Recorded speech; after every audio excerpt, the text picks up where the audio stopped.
So this right here is a big deal, y'all. Ahmed of MSNBC came out and did a segment on Palestine and the pro-Palestine protesters. And he's fed up with his own network, bro. He is donezo with his own network. He is not buying it. He is not having it. He's pissed off. He's going to play a compilation of insane things said about the pro-Palestine protesters. And some of these things are directly from his own network. And he's not going to hold back. So let's watch and then we'll break it down as we go. Israel University, Gaza's youngest university, was established in 2014 with a simple goal: ensuring poverty would not stand in the way of any Palestinian that wanted to pursue a college degree. Israel was known for its towering main building and archway entrance, constructed as a love letter to Islamic architecture. The university was actually set to mark its 10th anniversary this year, and to celebrate that milestone, the school planned to open a public museum on campus, housing more than 3,000 artifacts, including relics from the Roman Empire to more modern pieces of Palestinian history and culture. However, Israel University and all of the history it housed within its walls has now been destroyed. On January 17th, the Israeli Defense Forces demolished the university's main building, reducing it to rubble in a matter of seconds. The Israeli military initially tried to justify this action, claiming that the campus had been, quote, used by Hamas for military activity and that there were concerns the group might use it to attack Israeli forces. But later, the Israeli military admitted there had been flaws in the operational process, including in the decision to destroy the entire building. However, Israel University was not alone in Gaza. According to an NBC News analysis, at least 5 of Gaza's 7 major universities have been destroyed or damaged since Israel began its bombardment of the Gaza Strip. And as Professor Rashid Khalidi, a historian at Columbia University, noted, quote, when you destroy these kinds of institutions, you are not fighting Hamas. You are fighting the existence of the Palestinians. You are fighting their capability to have memory, to have records, and to be educated.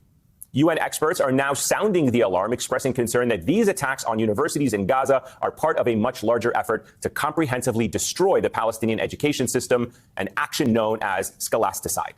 For almost 7 months, the war has halted the studies of at least 88,000 students, according to the Palestinian Authority's Ministry of Higher Education.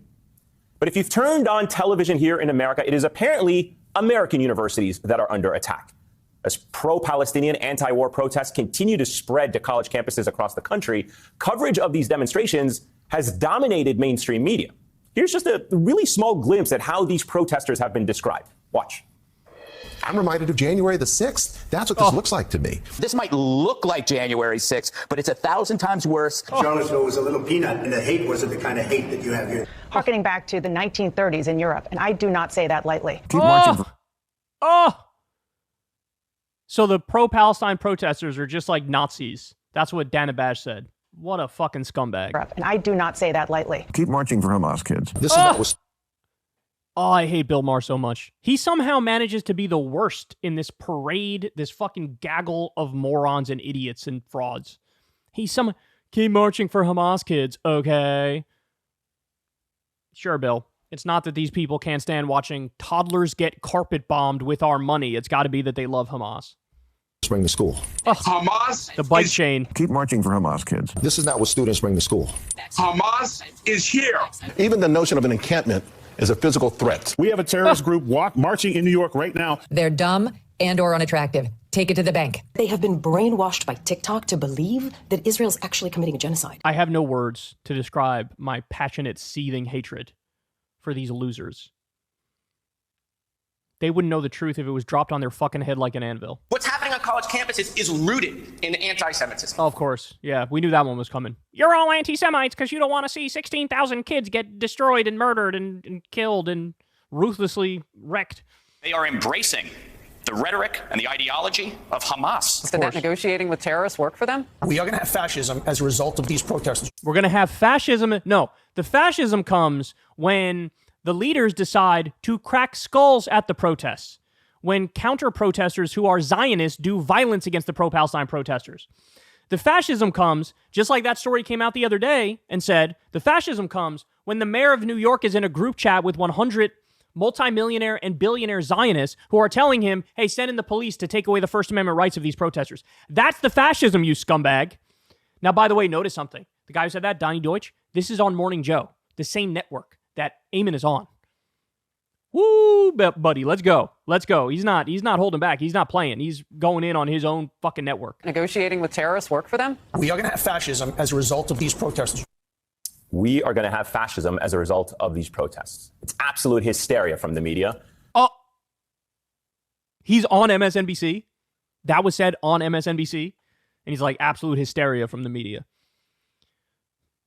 Get him, dog. Go get him. Outrage over protesters setting up tents, occupying buildings, or breaking windows as Gaza's entire education system lies in ruins.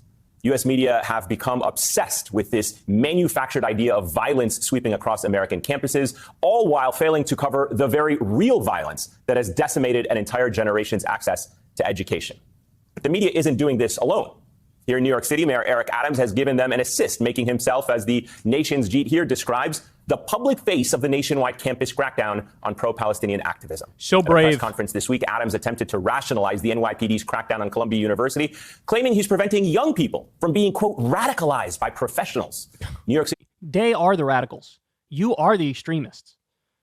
Cracking down on free speech and free protest to defend a genocide happening overseas. Tell me who the extremist is. Police Deputy Commissioner Tariq Shepard has gone in on the baseless fear-mongering as well, touting bike chains.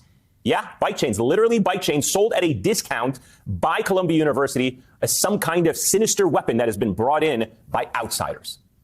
If you want to talk about sinister weapons inflicting mass destruction on a campus, what about the 300-plus mines that the Israeli military used to blow up Isra University back in January? It's as simple as this. You cannot claim to be worried about violence at universities, about disruptions to students' education, about safety on college campuses, and ignore what is taking place in Gaza. And you cannot be more concerned about the act of students protesting than you are with the very issues that they're protesting against, and what the UN Special Rapporteur on Human Rights has described as a genocide. Go get him, man. Credit to Ahmed here. Credit to Ahmed here, doing this segment on MSNBC. It's brave. He could easily get called into the office of one of his higher-ups, and they're like, you're going to go ahead and stop. We're going to put you on a little vacation, Ahmed, for doing this segment. Based. Mega based. By the way, it's a phenomenal point, too, to say, oh, you guys are so concerned about safety at schools. Well, what about safety at the schools in Gaza, you fucking pricks? Nearly every single one has been attacked.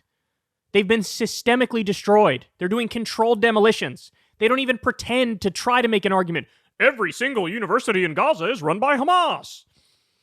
We've seen this. Remember with the hospitals, what was it, Al-Shifa, I think it was? There's a command and control center underneath Al-Shifa. Here's a digitally created bullshit thing we're putting out to pretend like that's the case.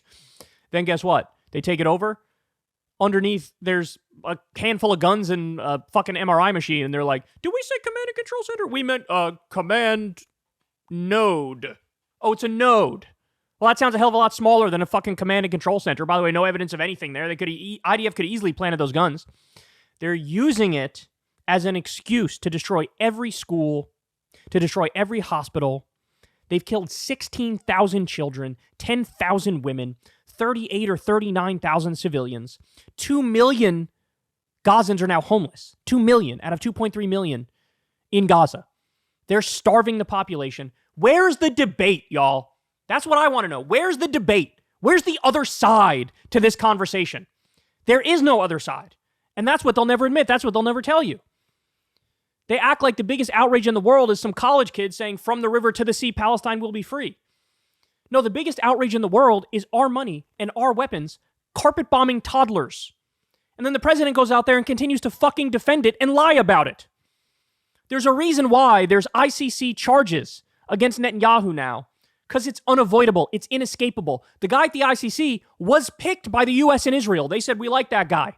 And even he could, hey, my hands are tied, bro. I got to charge you. Look at what you're doing. This is insane. So anyway, credit to Eamon. Going after his own network here, man. That takes balls. You know how snowflakey they are at these networks. I wouldn't be surprised if Morning Joe fires back. I wouldn't be surprised if he gets called into a higher-up's office. But he's speaking the truth. Hey, y'all, do me a favor and like and subscribe. It helps out big time in the algorithm. Click the bell as well for notifications when videos drop. And watch that video on screen right now. You know you want to.